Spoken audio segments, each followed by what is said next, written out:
I must give thanks for my great successes and my great mistakes. Hey, welcome back to the show. This is Josh with Great Mistakes. My friend Jon Howard here, flew in from Florida. Yep. Veteran real estate mogul of 30A, the favorite guy in 30A. The thick, I don't know, thick maybe 30A broker. I don't know how much longer in Florida. We'll see, but hey, welcome to Dalton, Georgia. Appreciate it, man. I mean, quick flight. Just a little over an hour. Yeah. Little headwind. A little bit of headwind, but I'm glad we're doing this. Everyone kind of thinks I'm doing this right now because we'll get into it later with all the state guard mess, but I think me and you've been talking for like a year. Yeah. Or something like that. It was sometime We're not after official, Halloween. but. Yeah. And then we were planning on doing this back in, I think, December, early January. Yeah. Then I couldn't do it because of maintenance on the plane. Then the timing of this worked out perfect. Yeah. So now we got a lot to talk about. First world problems. My plane was not running well.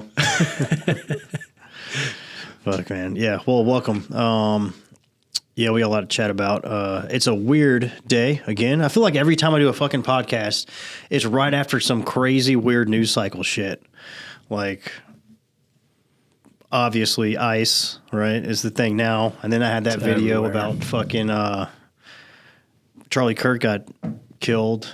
And there's just always something back to back to back to back. Mm-hmm. But, yeah, man.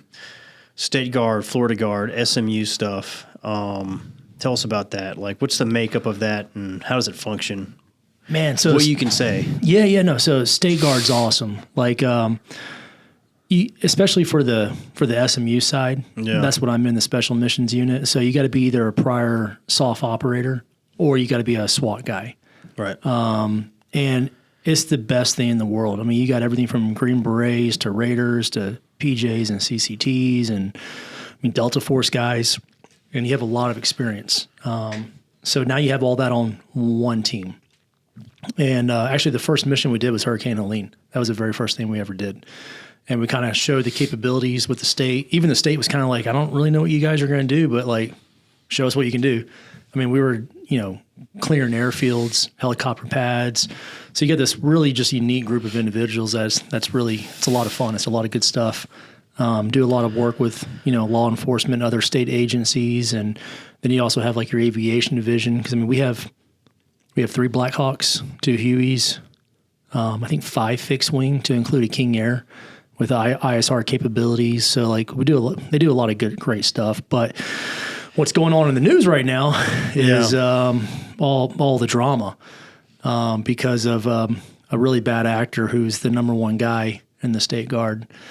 And it has been going on for a while. I didn't become aware of it till about 2 weeks ago. I had heard, he was just kind of like, people didn't like him. They're like, oh, he's a dick, But once the corruption got exposed to me, to where it was in the tens of millions of misused taxpayer dollars, and then there was some sexual harassment cover-up where I actually saw like the actual evidence. It wasn't just like someone was like, oh, he sexually harassed me. It was like, I feel like that's a requirement to have a position in government now. Can you do fraud? Can you commit sexual harassment? well, I should say Hired. It wasn't this individual that did it. It Okay, was just, right. It went to him, and then they were like, well, we're not going to let it go past here because it'll make us look bad.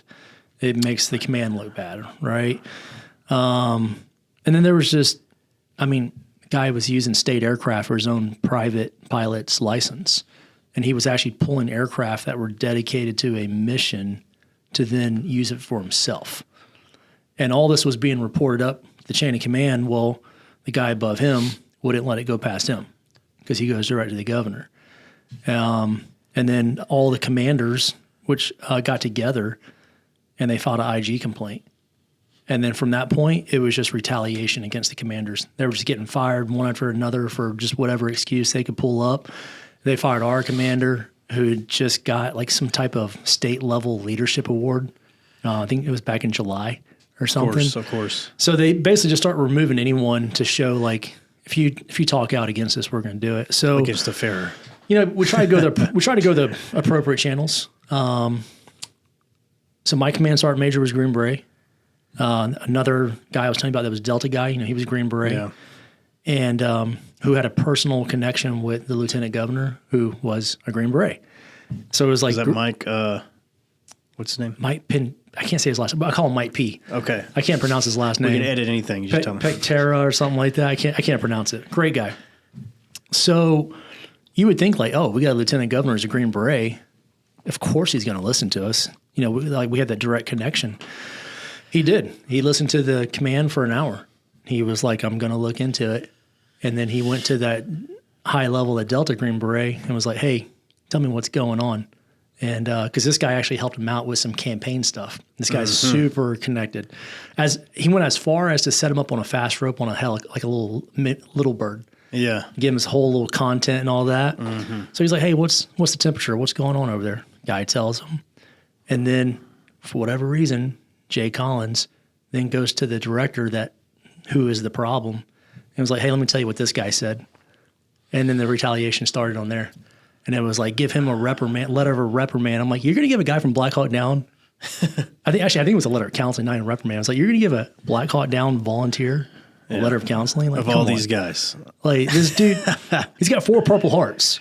Like, I think he's been through enough. I don't think he needs a letter of counseling. That's 4 more than I do. Yeah. Silver Star, I think it was 4 Bronze Stars. 3 Purple Hearts, 4 Bronze Stars, 1 Silver Star. Yeah. I'm like, you're really going to give this guy an LOC? Like, this is a joke, right? For doing the right thing at that, you know. So it was super disappointing having a lieutenant governor who I thought was like badass, Green Beret. And then he was basically just like, yeah, sorry guys, not going to do anything about it. And then when they got sent up to him again from other units, they were sending direct memos to him, IG complaints. They were just like, we're not going to touch it. And then even DeSantis, his chief of staff, was like, not going to touch it. I think I had 3 Congress people I knew, state reps, all go to DeSantis. Couldn't get direct contact with him. You have to go to his chief of staff. He's the gatekeeper. And they were just like, we're not going to do anything about it because it's going to embarrass Republicans. And this is going to hurt us to pass the budget in the House session right now because Florida's in session. And I was like, okay, so you guys are okay with corruption as long as it's on the Democrat side. As long as it's not us. Yeah. But like I uncovered, like just scratching the surface. I mean, I uncovered, it was a little $14 million in misused funds. Wow. The entire budget was $35 million. That's crazy. It's like half the budget was just misused. And it's shocking to me and that considering what like a state guard's mission is, man, that's lives. That because you're saving, you're doing work, man. You're saving lives. You're doing all that shit. Well, the bad thing is all the pilots have basically resigned or have been fired. So now they're running at best a skeleton crew. I think they only have 4 pilots when they used to have about, I think, 20-ish. So even if they wanted to launch the fixed wing, the helicopters, they can't.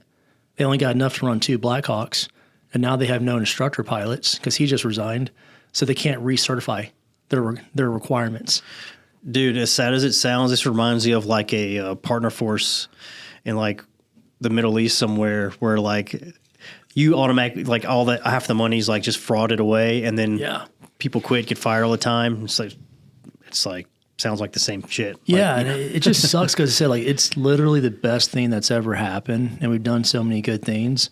And then from the top just destroyed it, just for cover ups. They didn't want to do anything. They wanted to show that there's no problems here, everything's good. And then when we went loud with it, they were just like, they still just ignore it, won't even acknowledge it. The thing is, they were warned. One of the Congress people told the chief of staff was like, these guys are going to go loud. And they're going to go to the media. They're all going to resign. They were just like, who cares? Do you think they don't give a shit because, like, does the state guard fall under any sort of federal authority at all? None. That's the best thing about it. Purely state. It's a good thing, but also maybe a bad thing. Like stuff like right now, like you can't call anyone else above them. That's right. Yeah, that's true. So like Florida, it stops at Florida. It stops at DeSantis. I mean, he's commander in chief. You know, so I hope there's brighter days in the future. I love it. I mean, it's. The guys, I mean, we get paid $160. We don't do it for the money. Right. And that 160 is taxed. And that's also our per diem. So it's like we actually lose money by doing it. We had your buddies with a state guard guy. Oh, here's a story time. There was a dude a local guy around here, man. He had a tire shop, and he was flexing real hard. He never like, I don't think he ever verbatim said he was like a combat veteran or nothing. Yeah. But you know how people like kind of build a story without saying it, and act in a certain way to like get some sort of recognition. And I had a conversation with him, And you know how like you support veteran business and stuff. And I talked to him at some city event, local event, whatever, and he's like, yeah, man, I was in the Guard. You know, did a few years Tennessee Guard, this and that. And I'm like, oh, okay, cool. He's like, yeah, I went to Africa too, and this and that. I'm like, oh, okay. I'm like assuming this dude was like a combat veteran and all this shit, so I gave him my business, and he totally fucking screwed me. Like the same Audi that we drove in on, I've only gotten to drive that car like 6 months out of the 4 years I've owned it because it's just been worked on a lot.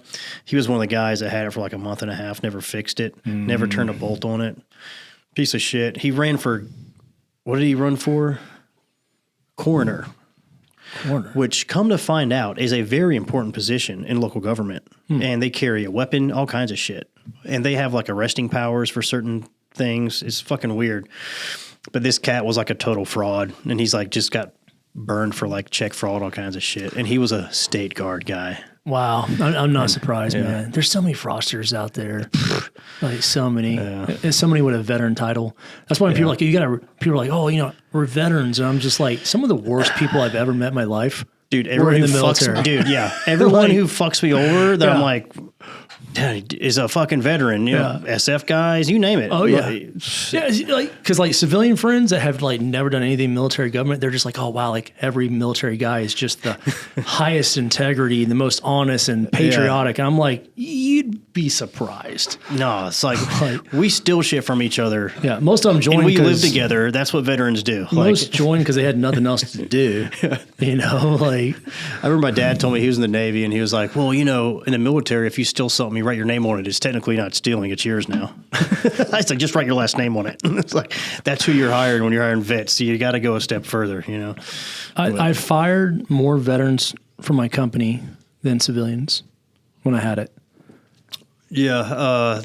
Damn, we're giving a bad name, but no, they're not all bad, man. They're not all bad. There's just 10% of them. I think that we associate with more. That's why we know more bad ones. But I mean, the bad ones usually look for the spotlight too.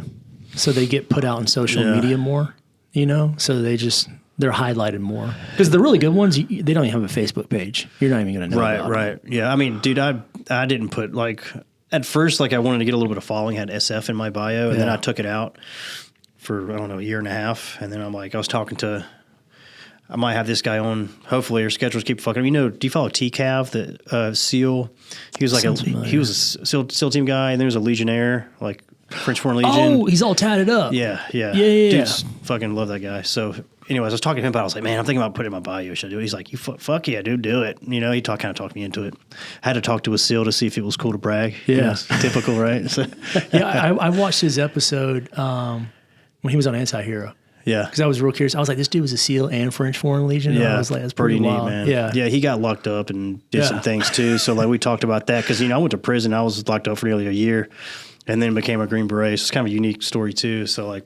Oh, you did the prison before? Yeah, man. Oh, dude, wow. I was in the National Guard while I was in prison. Oh, wow. I don't know this story. Yeah, it's a long one. But, you know, we used to look out for each other. Yeah. And I had a sergeant major look out for me. You know, he's seen a little bit, you know, he knew I wanted to be a Green Beret, you know, because I was always in group. You know, I was like a support kid for, I don't know, 8 years or whatever. And he looked out for me early on. I was 18, man, fucking just hanging around the wrong people, thug stuff, fucking. The funny thing is, like, if I would have just snitched, I'd be good. But I was the only one that didn't snitch. And when you're the only one that doesn't snitch, you still get all the crime charges, you know, the fucking. So. Yeah. Anyways, I did like 11 and a half months. Oh, dang. Yeah, it was. Military prison? No, civilian. So in the Guard, that's a cool thing in the National Guard. Yeah. Well, at the time, now it might be different. You can get like UCMJ'd in the state or like the National Guard. But then you would have to be, it might be the same. I don't know. You may have to be on like military orders to get UCMJ'd. And then, you know, but if you're active duty, you're subject to UCMJ at all times, right? Got it. So, anyways, I'm good now. So, yeah, I was deployed. I was on probation in my first deployment. No Dude, kidding. Yeah, dude. Here's a good one. Fucking, so I didn't tell my probation officer either. I'm like, fuck that. I want to deploy, so I'm just not saying shit. You got to tell them. You get, like, when you're on probation, you have to tell them when you leave the state. You have to request that kind of shit. Bitch, I'm in Iraq. You know what I mean? And I'm like, and I got a message from my buddy, and he's like, hey, man, I think you might have like a warrant. And I'm like, fuck, they caught me, you know? So I go into my CO's office, and this dude was wild. I'm not going to say his name because he's pretty high ranked in the National Guard now. But I was like, hey, sir, we got to talk, you know? And he's like, what's up, Josh? Shut the door, you know? Fuck, man. And I was like, hey, so I'm on probation. He's like, oh, no shit. and I'm like, yeah. He's like, okay. And he's like smiling ear to ear, you know. He's like, let's talk about it, you know. And I'm like 21, 22. And I was like, I told him the whole rundown. I was like, yeah, this and that. And he's like, okay, so technically right now, you're not supposed to have that gun. I'm like, in America, no. He's like, what about here? I was like, I think I'm good. He's like, well, I don't give a fuck then. He said, that's a future us problem. Just wait till we get home and we'll figure that shit out. And I was like, that went way better than I thought it was going to go, you know? So come to find out, he'd been like jail in Mexico and all kinds of shit. So he was like, he didn't give a fuck. He's like, just let me know if things go bad and we'll talk about it. So, yeah. And then I found out how crooked people are because I got back and there was a warrant for like, you know, not reporting or whatever the probation thing does. And so called some of my local gangster network guys. I'm like, hey, who's the best dirty lawyer that's connected, you know, in the town? And like, this guy. Okay, cool. And so I called him and I told him the deal. He said, it's okay. I'm friends with the chief probationer of this city. He said, we'll have a meeting with him on this day. And I said, well, how much do I have to pay you? He said, just bring cash. He said, bring $5,000 in one envelope and $5,000 in another envelope. And I'm like, 22-year-old me is like, I don't know why he wants them in two envelopes, but whatever. And all that was a meeting that lasted 3.5 minutes. I sat down. I said, hey, how you doing? Da, da, da, da. They talked about golf for like 2 minutes. He said, you got the money? I said, yeah. He said, all right, put it on the desk. Put 10 grand on the desk. He said, all right, you're good to go. Your fucking warrant's gone. And you're also off probation now. No kidding. I swear to fucking God, dude. Wow. It's like something out of a movie. I swear to you. And guess what? That guy was retiring that year. Funny part about that is they fucked up the warrant process, and I went to get my government passport like 3 months later, and they're like, no, you can't because you have a warrant. So I had to call them back, and they had to fix it still. The guy took that fucking money, though. Wow. Douglasville, Georgia. Look into that motherfucker. He's got some skeletons, I bet. Anyway. So real estate, man. How'd you get started doing that? Accidentally. Literally accidentally. Yeah. Most people don't believe me when I tell them that. And, especially when I started getting put like in magazines when we sold the business, people would be like, oh, I don't even think sometimes people realize what they would say. Because at my age, I sold the business when I was 34. I've been in the military 4 years, but they'd say things like, oh, are your mom and dad in real estate? Or is your dad a builder out here on 38? Right. And I would just be like, do you even realize that you're trying to insult me without even realizing it? You know? Like my dad's an electrician back in Texas. You didn't earn it. Yeah. Yeah.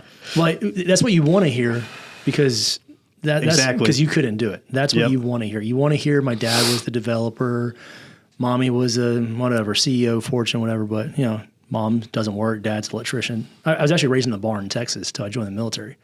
Because my trailer burnt down when I was 11. So I lived in the hayloft until 18. Oh, damn. So, but to answer your question on the real estate, it was I just did my third re-enlistment. I got my bonus. And we bought a condo in Destin so we could keep our boat over there. And so it was just an old, not very outdated condo. It was like 1980s. So it was on the water, bought it in 15. And I had no intentions of doing anything real estate related with it, remodeled it real nice for myself. And then a year later, me and the wife had to do use or lose leave.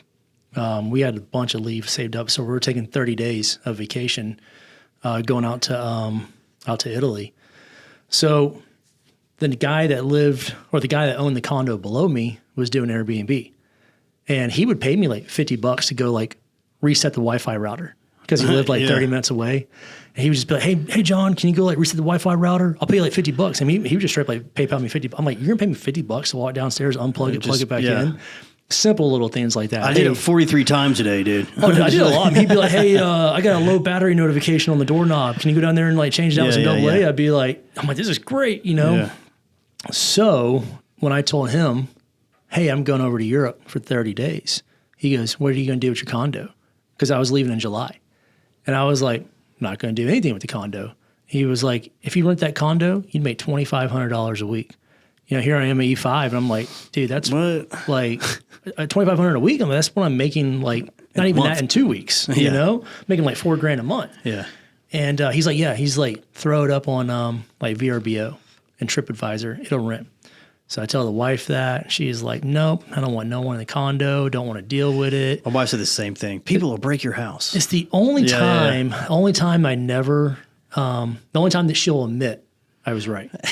Everything else. Well, that's the only time you were, first of all. So long story short, I put it up. 3 days later, it was booked $2,500 a week, longer than my 30-day trip. So then I had to figure out where I was going to stay for the 2 weeks when I got back. So I didn't block the calendar off. So I didn't know what I was doing. Yeah. But when that happened, I was like, so for 6 weeks I rented it, paid the mortgage for the year in 6 weeks. And I was just like, hold up. Like, how come no one's been talking about this? All I hear about is TSP in the military. Oh, put your paycheck in TSP, buy some Bitcoin or something, whatever. I never heard anything much about real estate. So I got the wheels spinning. So we started renting that condo full time. And then after that, we started buying these really old condos, whatever we could afford on a military budget. So me and my military buddies, we actually started going in together, and we'd buy these condos that literally just had like cat urine in them, fleas. Nice. But they were on the water, and then they'd be on market for a year, and we would just go in there and lowball them. We'd gut them. We'd go to Home Depot, spend a bunch of money, fix it up ourselves, and rent them Airbnb. So that's how it got started. And then from that point, I basically kind of became like the real estate dude on team. Dudes would be like, hey, man, like sell me a condo. I want to make some money. So I'd be like, sure. So I got the real estate license, sell them a condo, fix it up. And then when I got out of the military in 18, that's when I started the management company. So I just started taking on all the properties. Was that property management? Yeah. So I would basically sell it to them. I'd get the contractors there to fix it up, and then we Airbnb it. And then when the time was right, if the market was go up, we'd sell it. Didn't keep the next one, just domino effect. And then you retain that revenue as property management after you sell it too, huh? Yeah, because they don't want to change with the management company because it's proven good income. So they just want to leave everything in place. So that's why I say like I accidentally got into it, but I didn't actually mean to even go that far with it because when I was getting out in 18, I wanted to go to law school. So I had actually already applied and got accepted. So I started the business, and then I actually moved down to Naples, Florida to go to law school. That's how I ended up in Southwest. And then as we were down there was like no Airbnb companies. So I was like, and their season was the opposite of Destin. So Destin season is the summer, Naples is January. That's when their season starts. Snowbirds. All the snowbirds. Yeah. So I was like, you know what? We ought to like tag team both markets. Mm-hmm. So we started doing that. And then, long story short, when I first started the company, which was like November of 17, I think we did like $61,000 in revenue, basically to the end of the year. And then at the end of 21, we were like 64 million in revenue. Nice. And then February or March 22 is when I got approached to sell the company. And then I was like, okay. And then they gave an offer, and I was just like, wasn't expecting to sell the company because I always tell people like, I felt like 21 was like, I was starting to jog a little bit with the company. Yeah. And I was like, 2022 is going to be the year. Like, we're going to just be sprinting with the company. And then they sent that offer, and I was like, okay. So sold the company to them. Do you sometimes like look at that number or whatever it was and be like, oh man, if I held on to this, maybe I could have done something more? Yes and no. That was my concern at the time. Yeah. I was like, I feel like, because I remember hearing something from Mark Cuban. Yeah. Where he was like, I denied the offer like this 1 year, and then like 3 years later he sold it for like, I don't know, hundreds of millions or more or something like that. So that was kind of like in my head. And it was actually helping me with the negotiations because I was being so just like, I want this number. Like you like a projected valuation and all that. Yeah. And they wanted my company because it was property management. It was a real estate brokerage. It was the cleaning company. It was the gear rental. Everything. Yeah. It was everything. It was a full turnkey package. Yeah. And they had just raised a bunch of money from Marriott. I think it was like $400 million. So they were just going in and just buying these companies up. So you sold it to BlackRock. Yeah, I sold to BlackRock. I sold to a great, they're called Avance. They actually still have a little bit of ownership in the company, but they're based out of Cali. They're a great company. So because we had kept our books really clean, the wife did with accounting and everything, they were like a couple weeks later, they're like, hey, we already went through everything. We can close early. So I was supposed to close June 1st, right? And they were like, how about closing May 1st? And I was like, I don't know. Like, I want to get that May income. It's like my last little bit of income, a little bit of money for me. Yeah, they give it. And they were like, well, let's go May 1st. And Riz is like, we can't, my wife, she was like, we can't do it June 1st because that's Memorial Day week. It's too crazy. So I was like, okay, good point. We'll do May 1st. So we closed May 1st. 2 weeks later, they had hired a new CFO for the company from Lyft. He stopped every acquisition nationwide because he saw the change in the market. He saw the real estate going down. He literally just stopped it all. So if I would have did the original date of June 1st, I never would have sold that company. Like never. So that's why I look back, I'm like, okay, everything happened for a reason, the way it was supposed to. You know, you got in. Yeah. I got in. I was able to sell that company. And then I actually, the company I had down in Naples, I wound up selling to them a year later. Oh, okay. So I sold them that other company as well. So what are you doing now? You still doing any real estate stuff? Yeah, so I still do real estate. Got the brokerage. Just started property management again. I didn't want to, but the wife wanted to. Yeah. She asked me about it last year because we had a 3-year non-compete. And I was like, I really don't want to get back into it. I was like, we have enough. Just go watch our Korean dramas on the sofa. And yeah. She was like, yeah, but a lot of our clients became friends because we were a small company. And we only had about 50 to 70 clients. And over a period of like 5 years, we got to know them really well. One of them who actually lives right over here in Blue Ridge, great little house. And well, actually I say he lives in Rome, but then was where you almost had a house. Almost had a house. We'll get to that. And so I was like, okay. I was like, if you really want to do it, we'll do it. But I was like, I'm not trying to grow this like we did last time. I was like, we'll bring back some previous clients if they want to come over. Yeah. So once we announced it, they were like, hey, we want to come back. And I was like, okay. So, I mean, I got all my cleaners and some of my original clients back and stuff like that. But it's just to keep it small. Not to build up and sell or anything like that, but it's mainly the wife. I think she just wanted more. Well, I don't think she wanted more purse money. Yeah. So if you've got the network still and you've got the skill, you know, and if you hire the right people, that's kind of how I looked at it. I'm like, we're just leaving a bunch of money on the table. Because I tried doing the kind of retired thing for a bit. Yeah. And I got super bored. Guys like us don't retire, dude. Yeah. I mean, like I sold the company a month later. I turned 35 and I was like, that's it. I'm done. I'm fully retired. And then like a month later, I was like, I got to do something. Yeah. Like hitting the gym is not doing it for me. So the cat litter's getting full. That's why I was excited with the state guard. That's why I put a lot of time in the state guard. Yeah. Because I got approached about that in 23 to go to the first selection class. And I was like, well, basically retired. Sure, you know, and then I did a lot of volunteer time with that, a lot. So that's did they do some stuff with aerial recovery? We did. I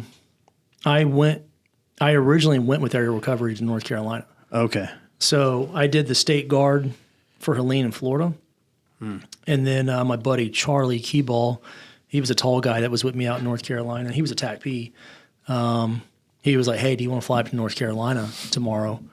And I was like, yeah, let's go. So we flew up there, or we were going there as aerial. And then as I was driving to the airport, my commander called me and said, we just got activated, the state guard, to go to North Carolina. Okay. Because there's trapped Floridians at their second homes in the mountains and Airbnbs. So I actually went up there as aerial. So like in the pictures and videos you'll see of me, I'm wearing like a state guard shirt. But then I'll have like an aerial hat on. Yeah. I was kind of doing both, kind of mix match. And it worked out great because depending on who I was talking to, if I was getting like pushback from like a sheriff or something like that, they're like, you're not all, we don't need nonprofits here, like, blah, blah. I'm like, hey, and at the time I was a Master Sergeant. I was like, hey, I'm Master Sergeant Howard from the State Guard. I wouldn't say Florida. I'm like, I'm Master Sergeant Howard from the State Guard. Yeah. And they would just be like, oh, okay, yeah, you're good to go. You can go do this, So I would just kind of like use it as I needed. I've definitely impersonated some officers to get some places in my career. I mean, like same in Curve. I went out to Kerrville, not to get like down. Like they were handling it good, no issue. But I would throw like, hey, like I'm Captain. At the time it got changed because I was Captain at that time. I was like, hey, I'm Captain Howard now, and they're just, oh, you're Captain. Okay, yeah, good, go through. So it gave me a lot of ways to Dude, get I know access. North Carolina's still super fucked up from that, aren't they? It is, man. I've been thinking about going back up there again, and I just saw a video. I shared it.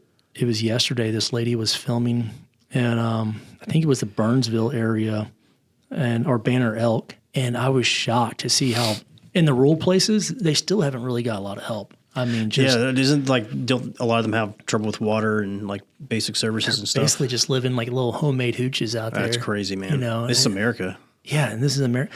The thing that gets me angry about it is like seeing how much money we'll send overseas.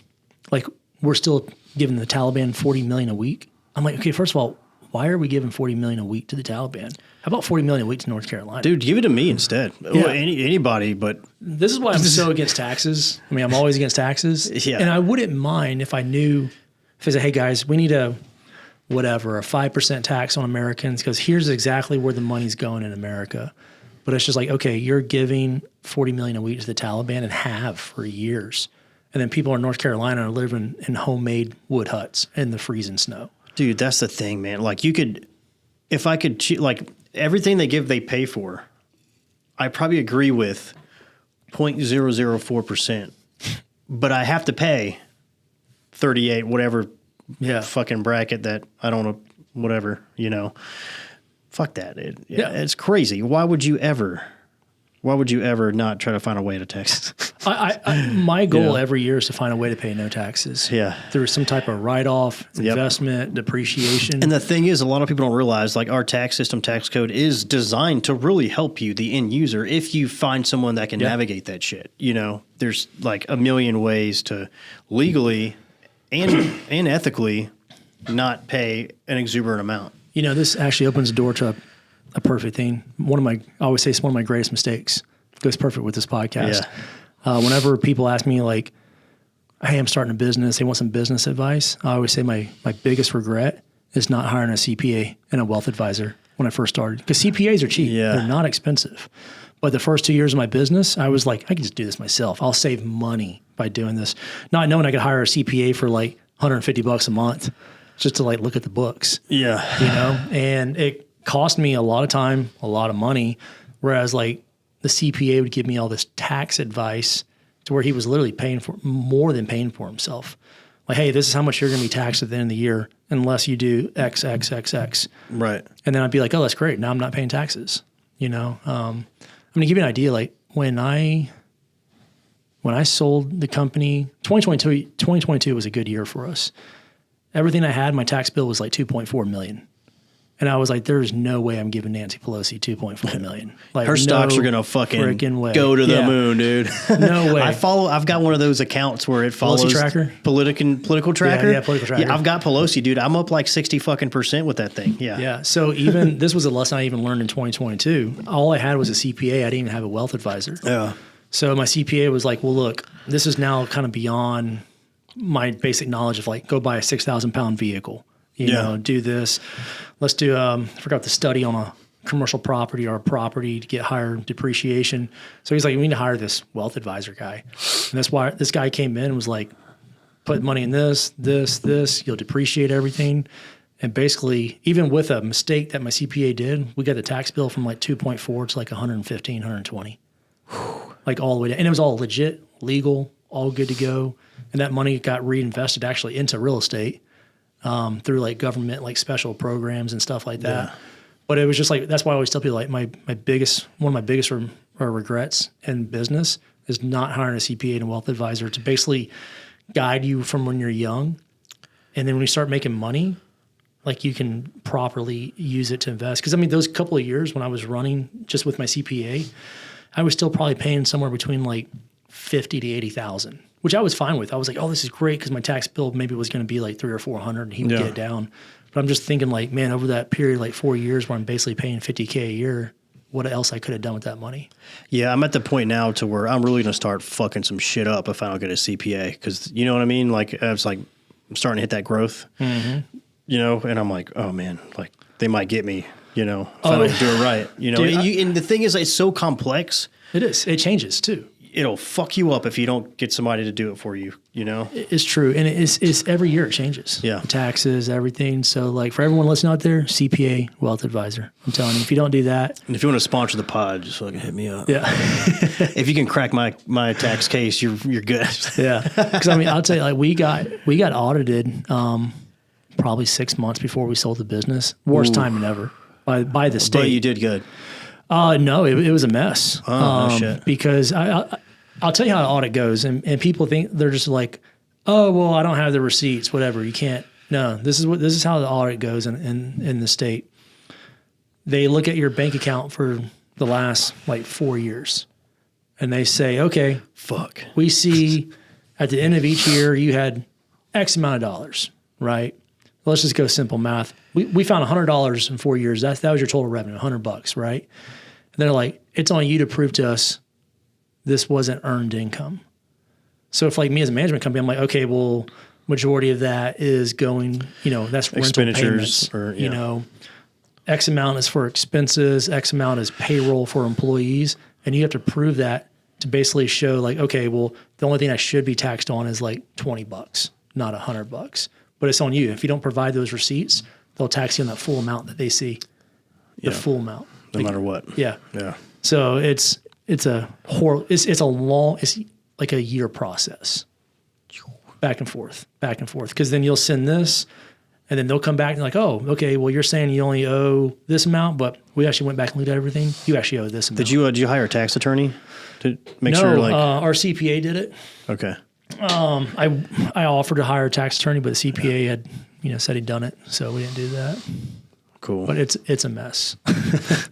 So yeah, that's why you want to have a CPA because if you do get audited, especially as your company starts, I think once your company starts making money, it probably just sends rings a little bell up there to the Department of Revenue. Yeah. And they're like, let's go see what this guy's got going on. He's probably hiding some taxes. Yeah, you can only squeeze through the cracks, for so long, man.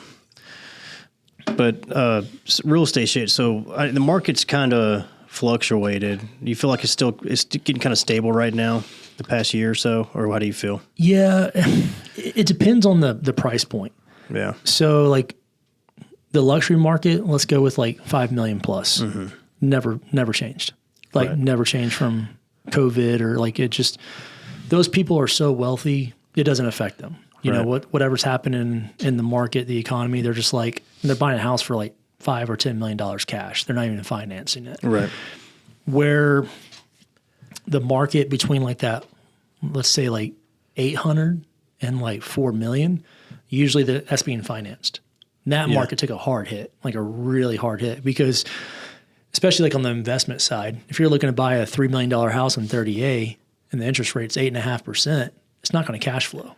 It's just not. It's a huge amount. Yeah, even if you're trying to like self-manage your Airbnb, it's just, there's no point. You're just going to bleed money every month. So that market took a really hard hit. And then the market, I would say like, and this is like Florida specific. Yeah.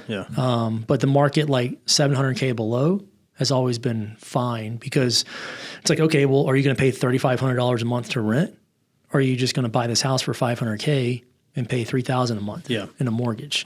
So, and that same price point, you'd make revenue renting or Airbnb or whatever, right? Yeah. And then for most people, it's like, well, it's actually cheaper to buy than it is to rent, especially if you're doing VA with, no money down. Yeah. So like especially on the VA, kind of like the military buyer seller side, that just continually goes.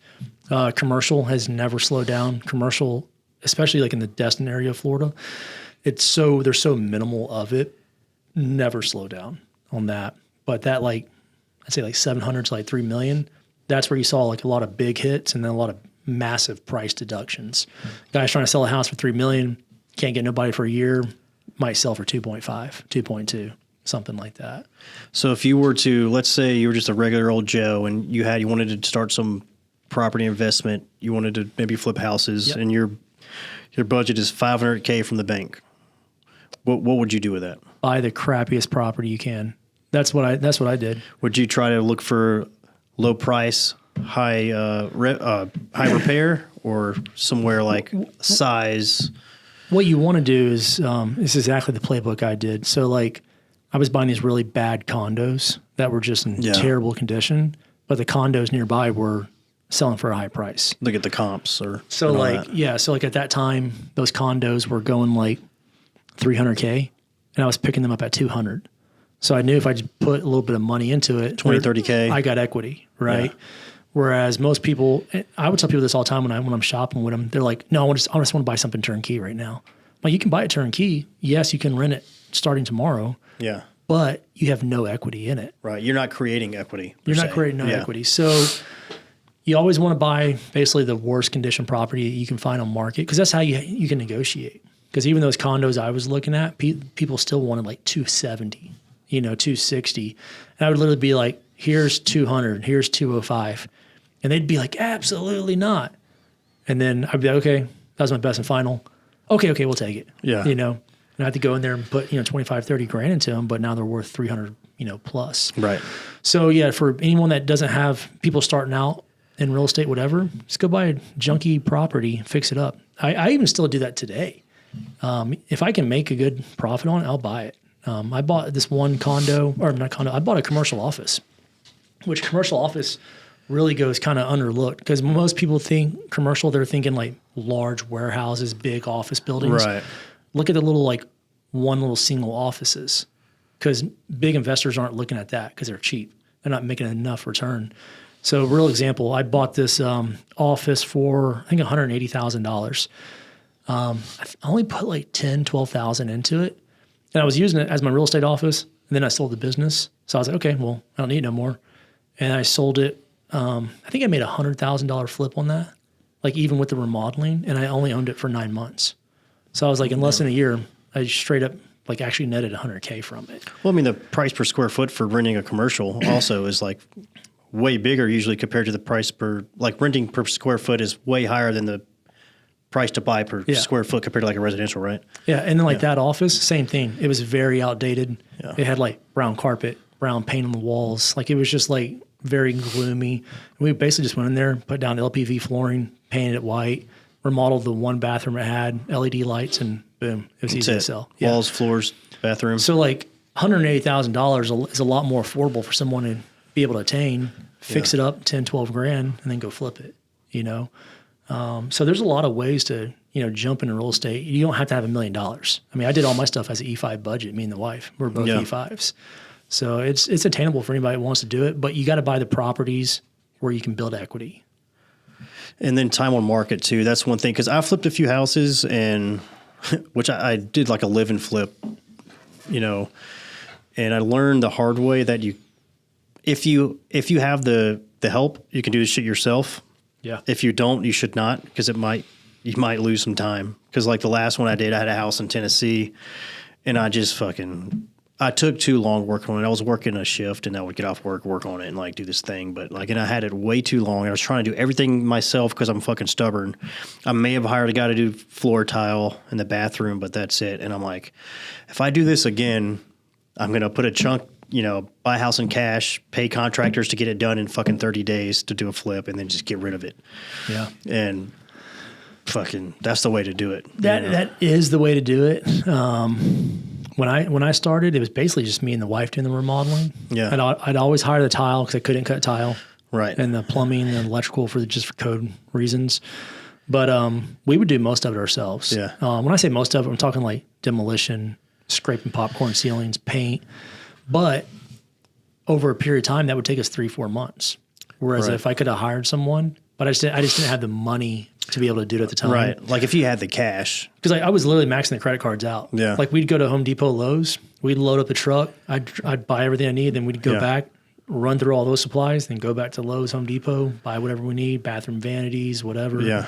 And then it was just like that.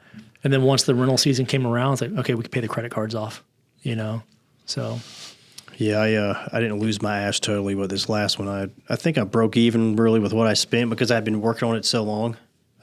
It was like I had it for like a year, then the market got super fucked up, like locally. Mm-hmm. Couldn't get rid of it. It sat for 4 or 5 months. I had to, price adjust, and I'm always arguing with the realtor. We had this conversation today. Me and Ed's getting his real estate license like in a month. And I'm like, I fucking hate realtors. That's why I got my license. Yeah, that's exactly why I was going to get mine, because I'm like, every realtor I've dealt with, I've taught them something. or like they won't listen, and then I end up being right about something. I'm like, no, I want to sell it for this price. I've like nerded out on the fucking market for 4 weeks straight. This is what I want. If it doesn't work, then you're right, but it works. So I had just bought my third property, and the realtor didn't want to sell me that house. He was trying to sell me a more expensive one. It was like $200K more, and I'm like, dude, I'm an E5. I cannot afford this. And he was just like, that house you're buying. He actually told me the house I was buying was going to make no more than $32,000 a year. That's what he said. It'll make no more than $32,000 a year, and I was buying it for $400,000. That first year, actually, it wasn't even first year. It was like 10 months of rent that we did. I just saw the video pop up on my timeline from 7 years ago, but I think it did $113,000 the first year. And that's when I'm like, these realtors are stupid, because I didn't realize how low the bar to entry was. You know, the bar is low. Yeah, dude. And like when I talk to realtors and they're like, man, that was the hardest test I've ever taken. I'm like, compared to what? Like, what was hard? Like, can you read? Yeah. I'm like, you just read the material online and then you go test and boom, you got it. It doesn't teach you anything about how to like real estate invest or anything like that. It's just saying, you know, ethics, mainly ethics, right? Ethics and a little bit of legal stuff. But after that point, that's when it was actually one of my CCT buddies. He was like, because we were going to go buy those condos together. And he was like, you should go get your license so we can keep the commission for ourselves. And I was like, which is a huge chunk, especially when you're investing, dude, or flipping properties. Like, fuck. Because that shit pissed me off the last time I paid it. I'm like, oh, especially when you walk a realtor's hand through the process. And you're like, no, we're going to do it this way. Yeah. And it's like, what are you? You're just a person that emailed me 8 pieces of paper. Yeah. You know what I mean? Like, no, exactly. Because I mean, I was starting to find the properties myself. Like, okay, this is the condo I want to go take a look at. And then I was also getting tired of the realtor because these properties were in such bad condition. He didn't want to go view them. They weren't worth his time. I'm like, this condo is like $200,000. He's like, yeah, but you know, he wants to go show 600, 800 $1 million homes. Yeah. His paycheck isn't there. Yeah. It's here. So I was getting annoyed with it. So I was like, you know, I'll get my own license. And then I actually, from that point, I never had intentions of selling real estate. I was like, I'm only having my license for myself. I'll buy my own properties. Right. I'll flip that's why them. I was going to do it too. Yeah. And then it was just all the boys from team were just like, hey, bro, sell me a property. I'd be like, okay, yeah, I'll sell your property. And you can set your own commission. Yeah. Right. You set your own commission. And then from there, that just over time, it just kind of grew to where people were like, if you want Airbnb, go see Jon. And then it just kept going that way. And then as we had the management company coming in, renters would come in and they'd be like, hey, like, I'm actually interested in looking at buying a property. Because especially when I was running the company, when it was just us, I mean, I was the maintenance guy, I was everything. Yeah. So, you know, like there's a, you know, leaky pipe underneath the sink. I show up over there chatting with the guests and they're just like, oh, you own some properties out here too? I'm like, oh yeah, like this is my company. And they're like, you know, I've always wanted to buy Airbnb out here. I just never like had someone to talk to about it. And then next thing I know, I'm selling them property. Yeah. You know, so it just kind of eventually turned into real estate as well. That's why I always tell people, it's like, no one bought real estate from me because I'm a good sales guy. Like no one bought real estate from me because of my social media. I barely had I probably had 200 followers on social media. No one was coming to me because I was making these cool little reels, like little gotcha reels. Well, the thing is, like most people that, usually people that have money or do business, like the clientele, they don't fucking like salesmen. I know I hate a salesman. Yeah. I cannot stand walking through a dealership. Like I get my oil changed at a Ford dealership, but I bring my own oil and shit. I just don't like doing the task of changing my oil. Yeah. So I bring my shit and make them change it. And then I walk through and look at trucks and they're like fucking sharks. I'm like, leave me alone. I'm not buying anything. You know, I hate a salesman. So usually people don't have to be salesmen. Like you said, if you're a knowledgeable person, you don't have to sell anything. Yeah. That's why I did really good in the investment side compared to just like finding your dream home. Because on the investment side, it's kind of like my personality. It does the number, right? Yeah. Like, does it work out? No one cares what color the kitchen is. No one cares how the floor is. They're just like, is this thing cash flowing? If so, I'll buy it. So I pull the numbers, projections, whatever, compared to like, I still don't like doing like regular residential where they're just like, oh, I don't like that backsplash. Yeah. I want to go see 20 houses this weekend. I'm just like, okay, I'm out of here. Yeah, you know, fuck like that, it's just not my personality to do that kind of stuff. But that's how I was able to do so good in real estate, was just because I knew the Airbnb side because I was actually doing it myself. I could speak on that knowledge. And then also with that, I started getting more business from other realtors because they didn't know what they were doing with Airbnb, so they'd come to me. They'd be like, "Hey, can you help me sell this property?" Like, made me sound basically good. So I would actually go with them like showings, make them look like a rock star, answer all the Airbnb questions, and then they would sell it. I'd get the management, and it was a great little relationship going that way. So the state guard deal. Let's get back to that real quick. What are the next steps? Man, the next steps, I think they thought it was going to go away. Nothing was going to happen. Yeah. Because they said Governor DeSantis said he wasn't, through his chief of staff, was not going to address it. But when I landed here, I saw the Hodge twins followed me and shared it. Nice. And Shout out to the Hodge twins. Yeah, thank you, Hodge twins. They actually said, "What the hell's going on, Governor DeSantis at the State Guard?" Do they live in Florida or? I think they're in Vegas. Okay. And then as I was coming in, I got another text message from I think it was the producer of Alex Jones. So like they want to know what's going on. So like it's starting to get out there to where it's like, well, Florida's an important state, dude. Yeah, we're the Los Alamo. I mean, basically, right? But it's disappointing because like all DeSantis had to do was be the hero and come in there and be like, "You're fired. You messed up my state guard. We're fixing this. Like this is done." But instead, they're just like, these guys won't get enough news attention. We'll just let it get swept underneath the rug. And then the next ICE shooting happens and no one will even care about this, Well, things aren't looking good right now for Republicans at all.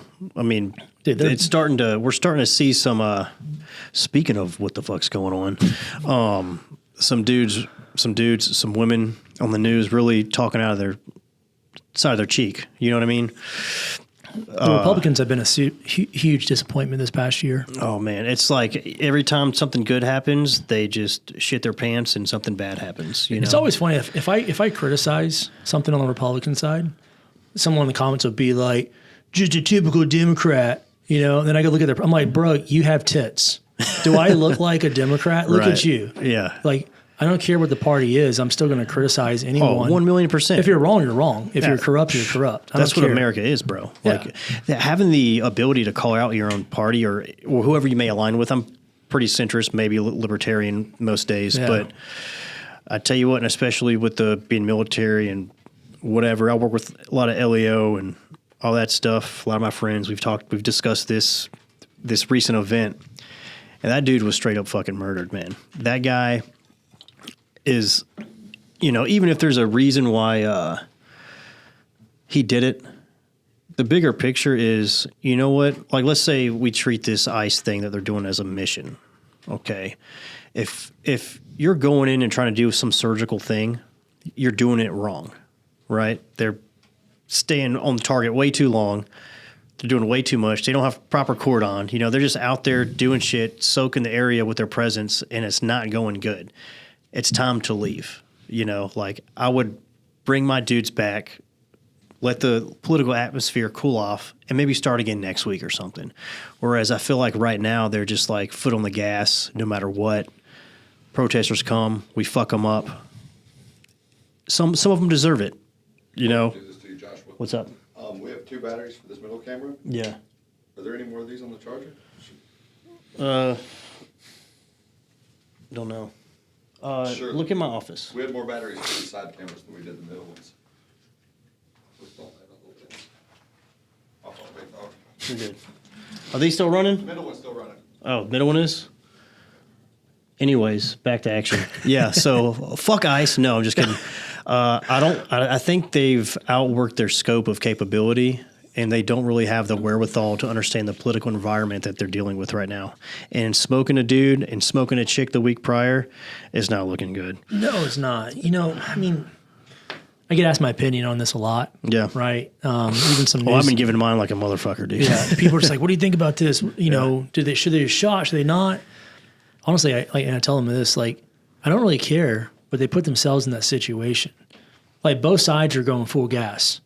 And when you got both sides going at each other, something bad's going to happen. But, if you want to block ICE agents or whatever you want to do, you want to resist, you're potentially putting yourself, not potentially, you are putting yourself in a situation. Right. So it's like, if you don't want that to happen, just stay away. Like, because right now with the political government, they're going to do what they're going to do. Yes. And if you get interfere and then you start resisting, like if I was the cop, I'm gonna fight you back. You know. Yeah, but you're not a cop. I'm not a cop, but I'm not a cop either, because I know I would probably do some fucked up shit. Yeah. The people that are cops, I think, have a different standard they should be able to function as, you know, because like we're not on target. Like because I had this exact conversation. One of my good friends is, you know, he just retired as a New York detective, smart, awesome fucking dude. And he's like, well, no, you know, basically the same thing. Like, I'm like, well, it's not Afghanistan. It's America. And I think that I treat American citizens different than I would, like zipping up a dude on a target or something, right? Like, to me, you know, there's people, even if they're retarded liberals and I don't like them, which I don't. I don't either. They're still exercising their constitutional right at the end of the day. So until they really cross the line of violence, I think that there should be a way they should deal with it. I just wish, like, yeah, exactly. Like they're still Americans, and like it sucks that some people get killed. But I'm just like, do all the protesting you want. Maybe just do it 20 yards away. Right. Don't surround these guys. And I agree. Spitting them at them and just agitating them and holding camera. Like, just back up 20 yards, man. Because like if you do that to me, like I'm gonna start thinking like maybe I'm in danger. You know, just like that girl that was shot in the face or whatever. It's like you drove at the guy.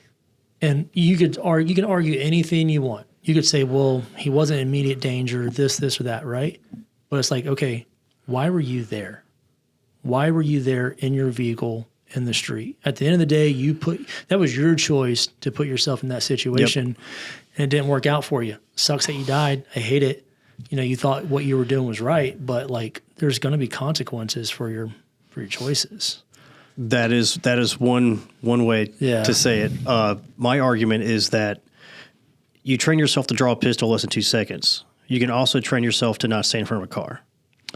Very true. You know what I'm saying? Yeah. So, and the only time you would train yourself to not step away from a car is if you know that the law works in your favor and you can smoke somebody. Yeah. Because like we had this conversation today, like you should. If someone's driving at me, 100%, I'm fucking burning them down. However, I think it's not just this or this. I think that if someone's driving at 65 miles an hour, I'm fucking burning them down. But I'm not a cop, so I can't say. But I do know this: if a car's going 2.5 miles an hour, I'm probably just going to get out of the way, just as a human, instead of drawing my pistol. And that's just I would train that, unless I knew I can get away with it. Yeah, smoking somebody. And you know, like if I was on a jury. This goes whatever. Yeah. But if I was watching all that, the way I really look at it is, I don't think that ICE agent, whatever, Border Patrol, whatever he is, I doubt he woke up that day and he was like, I'm going to smoke a female in the face. No, not at all. You know? Yeah. But he was out there doing his job, got put in a very hard situation by her choice. That ultimately led him to like pull the pistol. But if she just never would have blocked the road or harassed them, whatever they're doing, it's just like, he never would have had to go to that extreme. And then you can argue, you know, it could be made an argument to me like, okay, well, he shouldn't have done this. He could have did this, that. I don't disagree with it.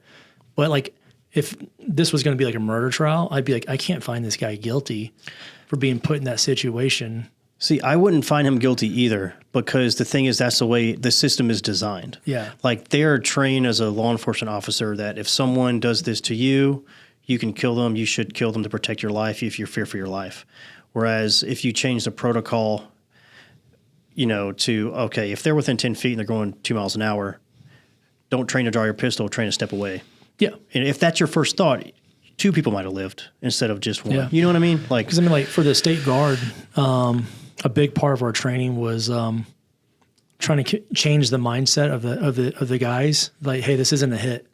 You know, like these are Floridians. We don't want to kill nobody.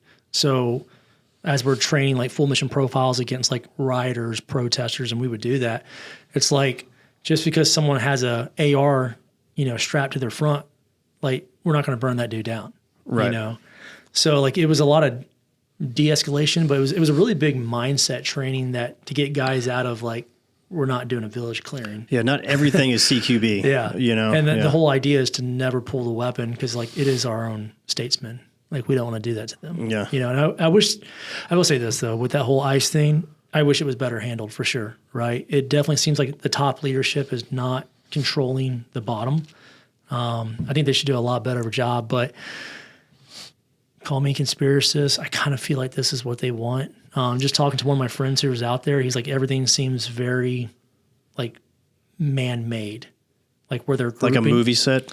Like he's like literally like nothing's happening in town, and in this one section there's just a bunch of people there, and it's like they're intentionally like looking to cause a fight, you know. Well, I'm sure they're organized. I think it's organized on both sides. There's an intention. Yeah, organized on both sides. I mean, it's another distraction until we get the Epstein files. Yeah, you know. Yeah. So like, a shiny object. Yeah, It's just like, I mean, like all I'm seeing is ice, you know, for weeks and weeks. And honestly, I tell people like, I really don't care. Yeah, like let them do their job. Leave them alone. That's the shitty part is like I support ISIS mission of like getting rid of shitbags. Yeah, and then shit like this happens, and I'm like, man, the credibility I felt for you, you're starting to fuck it up. You know, what blows my mind is that most of these people protesting are, you know, white Americans, and I'm just like, you're going to potentially lose your life over some illegal immigrants, who literally are here illegally, and you're trying to prove what? That you're fighting the system and that you're going to die. Yeah. Like, how about you go fight the politicians that made all this? It's funny. I see this like clip, or I don't know, maybe my wife told me about it. It was like this Mexican who was like, okay, Karen, I appreciate you helping me, but if like the cops come, I'm not going to stand in front of the car for you. Like, yeah. Like, I mean, how about they go protest the Somali daycares? Right. There's so many things you could be protesting. Right. Yeah, it's like there's so many things you could be doing, and you want to stop the people who are actually getting rid of the illegals who are draining all of our resources. Like that's what that's the hill you chose to die on, or the street you chose to die on. Yeah. You know, like, I don't know, man. Dude, the Somalis are another thing, dude. Holy shit. That blew my mind. To me, it's fucking hilarious because it's literally like, because you work with like Islamic people, I'm sure, deployed or whatever. And it's like the picture, it's like copy paste of like, of course that's what they do. Like a partner force or something, they fucking steal. They do fraud. Like you expect it out of them and you plan for it. And you're just going to give these randos like access to this. You like, oh, you're going to tell a dude from Somalia, if you fill this paperwork out, be honest, here's $5 million. He's going to, oh, sure, buddy. He's just going to fill that shit out and get $5 million and you're not going to see anything. Like that's what they do, man.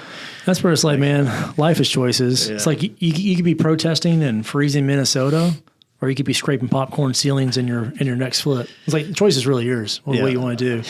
Like, I mean, like I was playing golf when that guy got shot, and then like I was with a bunch of vets playing golf in beautiful sunny weather in Florida, and they're like, oh man, like ICE just killed someone. I was like, what? I'm just like, could be playing golf. Yeah, you don't get shot if you don't go to protest. That's one thing. Yeah, no one's shooting on the golf course.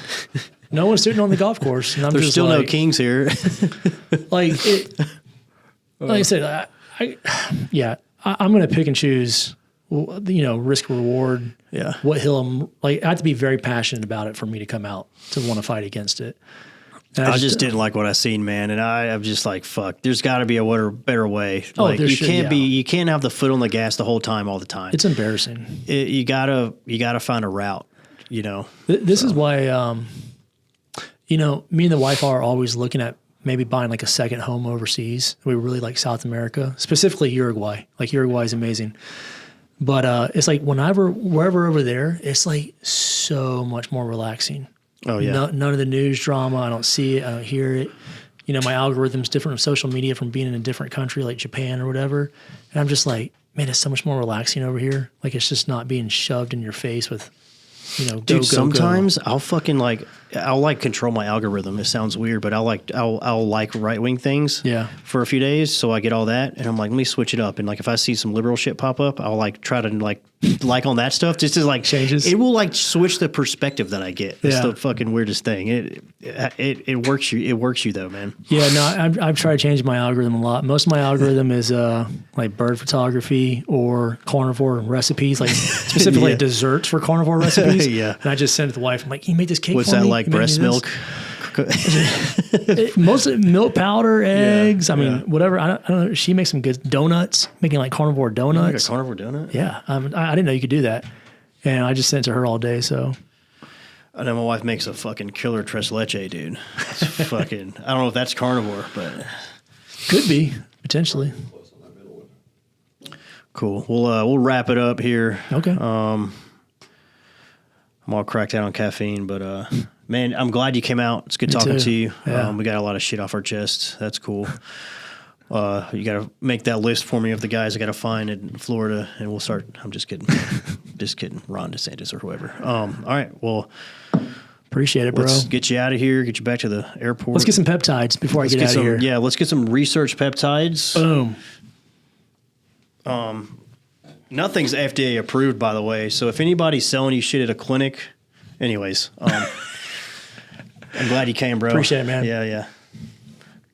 Cut. You can just add it at the end as like a little blooper reel or whatever. It's going. Yeah. All right. So brought you a gift, bro. I know you told me I was wearing that shirt. Yeah. And you were like, oh, bring that to me. So I got some good news and some bad news. I didn't have any larges left in this one. Extra I was medium? all out. But this is one of my favorite photos. And for the people that don't know me, I do wildlife photography. Yep. And I donate every dollar from this to usually veteran charities or disaster charities or just people in need. Oh yeah. So this print actually back in October out in Texas, it auctioned at a military charity for $4,000. And it Nice. was like the highest ever. I was just like, blew my mind. But some rich old dude in Texas was just like, $4,000, whatever, it drove up. But I wanted to bring some gifts. I did bring this shirt for your kiddos.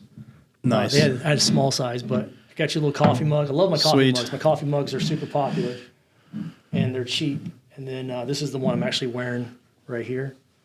It's a little green kingfisher with a little fish in his mouth. I took that in Uruguay about I've seen that months one. ago. That's the one I got right Yeah. there. And I got some swag for you in there too, so don't forget. I think this is the one for your. No, this is the large.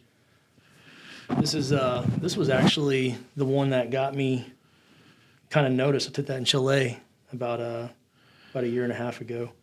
But I love it. I want to see you. I need a jacked model. Oh, So, brother. That's why If I this is brought my for reason to you. do some steroids, then I'll do it. But for your kiddos, I had an extra small in Perfect. the Osprey. So I was like, what, for the Perfect. kiddos, I'll mail you a large one. And another coffee mug. I like this one. Oh, He's love got it. the little fish in his mouth. Well, I think you won the swag contest of guests. So Yeah. Is there a So place people can find this? yes, yeah, good Yeah. point. JonHowardArt.com. I tried changing the domain to Birdman Art because Birdman's my call sign, but I've been having some issues with GoDaddy, couldn't figure it out. But JonHowardArt.com. Yeah. But if you go on Instagram, you can just find me, Thick 38 Broker. You'll see it, or on Instagram, it's actually Birdman Birdman Art. But you'll see it. But every dollar goes to charity. This blew up for me big when I went on the Sean Ryan show after Helene. right. And I think we did a little over 27,000 in charity. Oh, nice. Oh yeah. And a lot of that was just like t-shirt sales and coffee mugs because a t-shirt's like $25, coffee mugs like $10. And then last year, I said we did a lot of good art prints. I haven't ran those numbers yet, but usually what I'll do is every month I'll do like an auction and then pick a charity to where the money's going to go to, like the sales for the entire month. Okay. So this is my happiness. This is my way of giving back. So Well, let me know when those auctions happen, man. We'll absolutely. spread all that shit out. Spread Yeah. love. Yeah. Like the one we just did last month was for stem cells for veterans down in nice. Mexico. So we got some veterans that are actually, I'm going to meet with them in about 3 weeks when I go down there. Oh, sweet. But like I did stem cells, it was life changing for me. So I told that nonprofit, hey, I'm going to help push you guys as well. Oh, yeah. Get them some money, help the bros out. Sweet. So yeah. Well, appreciate it, man. Yeah, dude. Absolutely. Absolutely. I'll throw this in the bag for you. We'll plug it. Yeah. Sack it up. Sometimes we fall, and sometimes we cry, and sometimes we fail when we try. But through it all, I must give thanks for my great successes and my great mistakes.